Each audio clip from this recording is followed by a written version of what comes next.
Silakan. Perkenalkan, saya Tamara Desti, perwakilan dari kelompok 4. Ini saya tanyakan, apakah konsekuensi hukum jika tanah adat tidak didaftarkan kepada pihak yang berwenang? Terima kasih.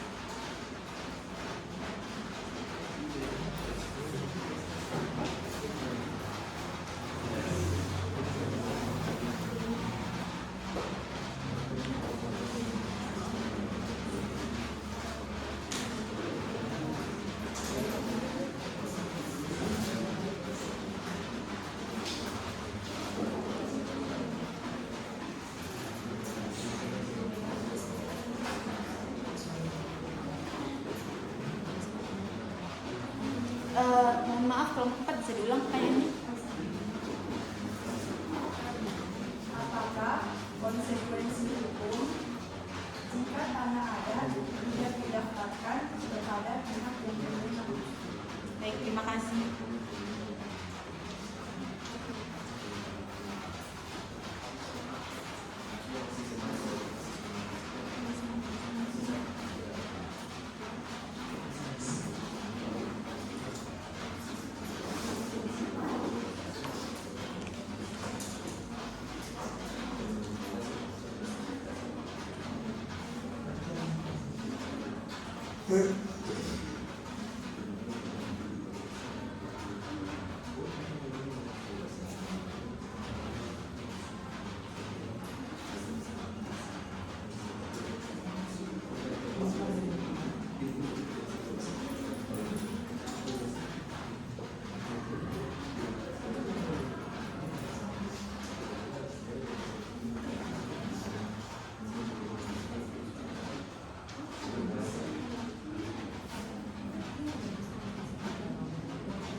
Dari pertanyaan kelompok 4 atas nama Tamara, menurut kelompok kami itu berdasarkan dari pemetaran kami yang ada di kesimpulan, ada di PPT juga, itu kesimpulan nomor 2. Jika memang tidak salah satu konsekuensinya itu adalah akan diambil alih oleh negara. Jadi tanah itu akan diakui sebagai tanah negara dan bukan sebagai tanah masyarakat adat. Jadi ketika pemerintah akan melakukan misalnya penataan tata ruang lingkup tentang daerah tersebut dan tanah tersebut tidak didaftarkan sebagai tanah adat, maka pemerintah akan langsung ambil alih tanpa masyarakat adat bisa komplain hal itu karena mereka tidak mendaftarkannya. Jadi itu salah satu kondisi yang paling besar menurut kelompok kami. Dan itu sempat kami paparkan pada kesimpulan yang nomor 2 ada di bawah. Mungkin dari kelompok 4 apakah puas dengan jawaban? Terima kasih. Dari kelompok lain untuk mempersingkat waktu, silakan ini dulu dari kelompok 1. Baik, assalamualaikum warahmatullahi wabarakatuh. Waalaikumsalam warahmatullahi wabarakatuh. Perkenalkan, nama saya Sarah, perwakilan dari kelompok 1. Saya ingin bertanya kepada kelompok 3, apa ketentuan tanah itu bisa dikatakan sebagai tanah ulayat atau tanah adat, dan apa dasar hukumnya, serta apa prosedur pengakuan tanah adat.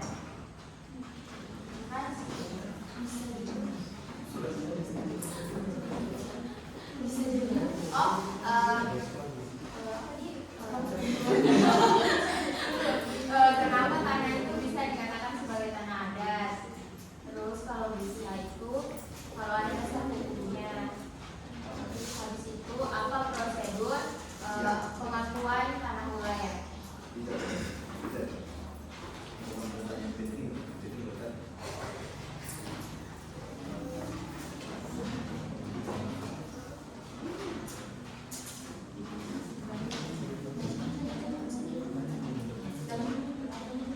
Silakan untuk kelompok 2. Kenalkan, nama saya Fitriani, perwakilan dari kelompok 2. Saya ingin bertanya berupa, bolehkah tanah adat berupa hak layak diperjualbelikan?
Baik, saya akan menjawab pertanyaan dari kelompok 1 atas nama Yuni.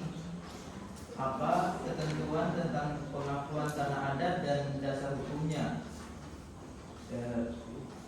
Dasar hukumnya itu di Peraturan Menteri ATR BPN nomor 14 tahun 2024 pasal 2 ayat 1, hak wilayah dilaksanakan sepanjang ada kenyataannya masih ada menurut ketentuan hukum adat yang berlaku oleh masyarakat hukum adat. Ayat 2, hak wilayah sebagaimana dimaksud pada ayat 1 dinyatakan masih ada apabila a. terdapat sekelompok orang yang masih merasa terikat oleh tatanan hukum adatnya yang mengakui dan menerapkan ketentuan-ketentuan persekutuan tersebut dalam kehidupan sehari-hari. B. terdapat tanah wilayah tertentu yang menjadi lingkungan hidup para warganya dan tempat mengambil keperluannya hidup sehari-hari, dan atau C. terdapat tatanan hukum adat mengenai pengurusan, penguasaan, dan penggunaan tanah wilayah yang berlaku dan ditaati oleh para warganya. Dan ayat ketiga, masyarakat hukum adat sebagaimana dimaksud pada ayat 1 merupakan sekelompok orang yang terikat oleh tatanan hukum adatnya sebagaimana warga bersama suatu persekutuan hukum karena kesamaan tempat tinggal atau atas dasar keturunan. Dan ayat keempat, karakteristik masyarakat hukum adat sebagaimana dimaksud pada ayat 3 dibedakan dalam A. kesatuan masyarakat hukum adat dan B. kelompok anggota masyarakat hukum adat. Untuk kelompok 1 dari jawabannya. Kalau ada yang ingin ditanyakan kembali? Hah? Berdasarkan dasar hukum yang itu, tapi prosedur dari pengakuan kan dari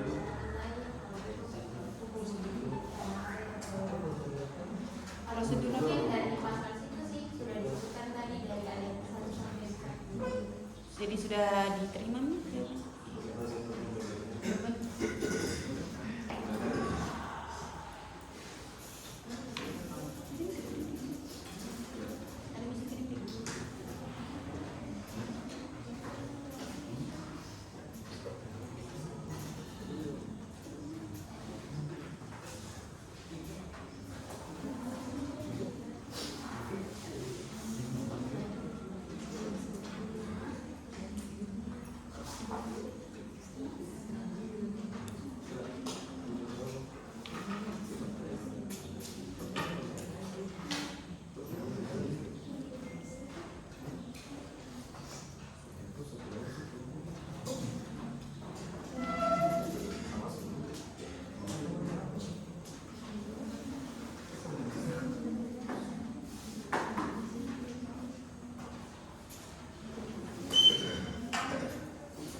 Selanjutnya kami akan menjawab pertanyaan dari kelompok 2, yakni yaitu bolehkah tanah wilayah diperjualbelikan? Menurut kelompok kami tidak boleh diperjualbelikan, namun bisa diwariskan.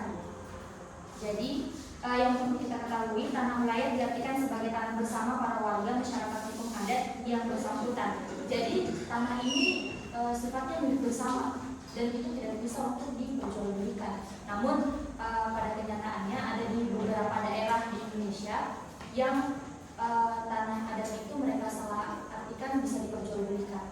Dan itu ada beberapa jurnal yang teman-teman bisa dapat temukan kasusnya di daerah, salah satunya di daerah Kota Jayapura.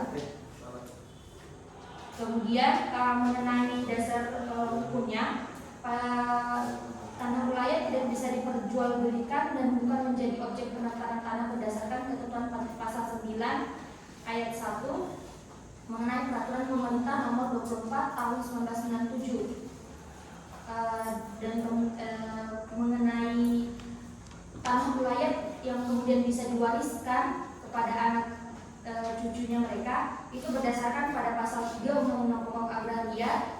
Dijelaskan bahwa hak wilayah diakui sepanjang menurut kenyataannya masih ada, pengakuan itu disertai dengan 2 syarat, yaitu mengenai eksistensi dan pelaksanaannya. Kembali kepada moderator. Untuk kelompok 2. Baik, terima kasih.